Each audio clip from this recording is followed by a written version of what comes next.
When do you plan to move there and reduce your trips? Stephen asked. I'm guessing it's going to happen soon, Miles replied. Grace is gradually getting into the idea. Why are you delayed? I'm sorry, but it's none of my business, Miles. But you already mentioned that she doesn't like her job in Arizona. I have no doubt that she will find something more exciting in Kansas. This is definitely a step forward for you as a general manager, but you shouldn't stay too long. Liam will retire at the end of next month. Of course, I did not hide the fact that you are a candidate for this position, but if you do not make a decision in the next 6 weeks, we will have to consider other candidates. Thank you for your patience, Stephen. I feel a little upset myself. Lately, Grace has stopped voicing her grievances against Arizona and seems to be coming up with reasons to avoid moving. Perhaps my absence from this trip will tip the scales. I'll be out from Tuesday to Friday. I plan to talk to Grace about moving over the weekend and will give you a final answer on Monday. Interestingly, Miles began to doubt Grace's intentions. It seems there must be a reason for her sudden increase in happiness at work. Miles didn't have any solid leads, but he couldn't help but think that she might have met someone else. This could explain her reluctance to leave. So he came up with a plan, more like half a plan. He arranged with Liam that he would work in the evenings from Tuesday to Thursday and leave early on the last day. At the same time, he informed Grace that he would not be back until Sunday. Thus, she will have enough opportunities to settle a relationship with a potential lover, if there is one. This plan had its drawbacks. He let Miles come back from Kansas between Thursday and Saturday to check on her. He didn't know where he would stay if she was in their house, or what he would do if he found her with someone else. The situation was becoming more and more uncertain. His absence would have been especially noticeable since Friday marked their 30th wedding anniversary. He had already expressed his regrets to Grace for missing such an important event. To make amends, they have scheduled a big meeting next weekend, which will be attended by all their relatives and friends. The absence of another man in her life might have prompted her to think about leaving. On Tuesday morning, they kissed goodbye, and as he was driving to the airport, an idea struck him. Although she told him not to worry about the flowers, he decided to stop by the flower shop anyway. The store had just opened and was busy taking orders. 2 girls were checking fresh supplies, and the third was dealing with a customer who came even earlier. Miles scanned the storefronts, watching the man in the suit get more and more upset. I'm sorry, sir, but even with the extra £5, we can only promise delivery within an hour, namely between 6 and 7 o'clock in the evening. The man replied, But I have dinner booked for 6:30 p.m., and I need the flowers on the table right after we place the order. Maybe I should look for another place. The seller replied, You can do that, sir, but I can assure you that no other flower shop offers such precise delivery. Please deliver the bouquet to the hotel reception.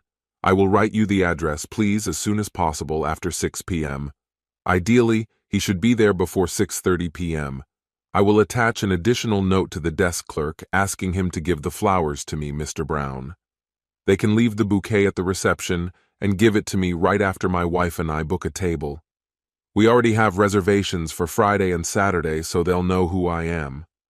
The girl paused for a moment. On Friday, we can arrange with the courier to deliver the first batch to the hotel after 6 p.m. You can write a note to the hotel and specify your room number. Our courier will give it to them, and I'm sure they will be happy to help you with a surprise dinner as part of their usual services. That sounds great. Thank you, but I would like a personal note for your wife to be placed in a sealed envelope to avoid misunderstandings. Is it okay if I read it one last time before I seal it?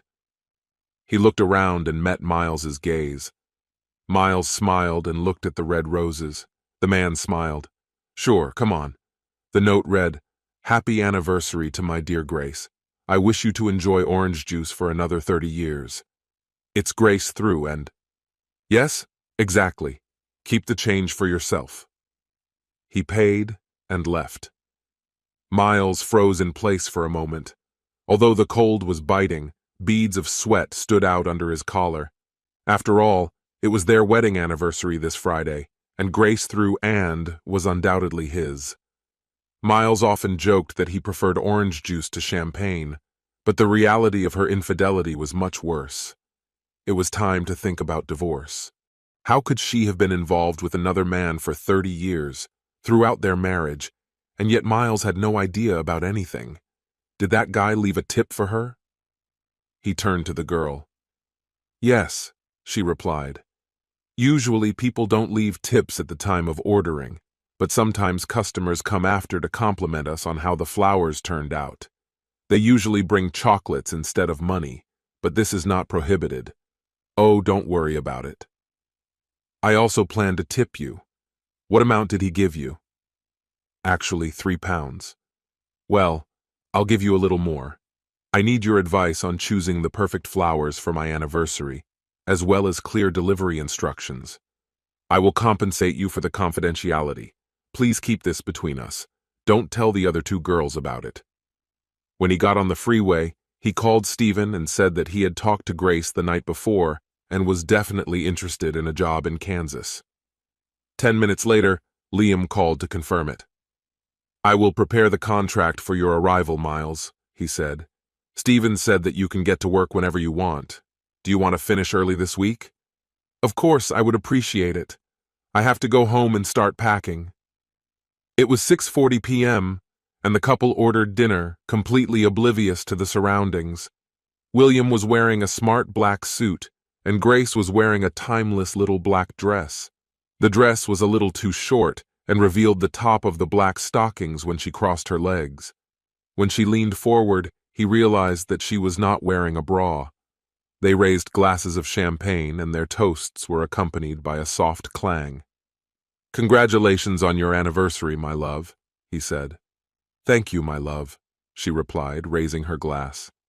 It took you a long time to decide on dinner, he remarked with a smile. It's not my fault, she replied playfully. In the restaurant, the waiter kept pushing different dishes. Of course, she said, rolling her eyes.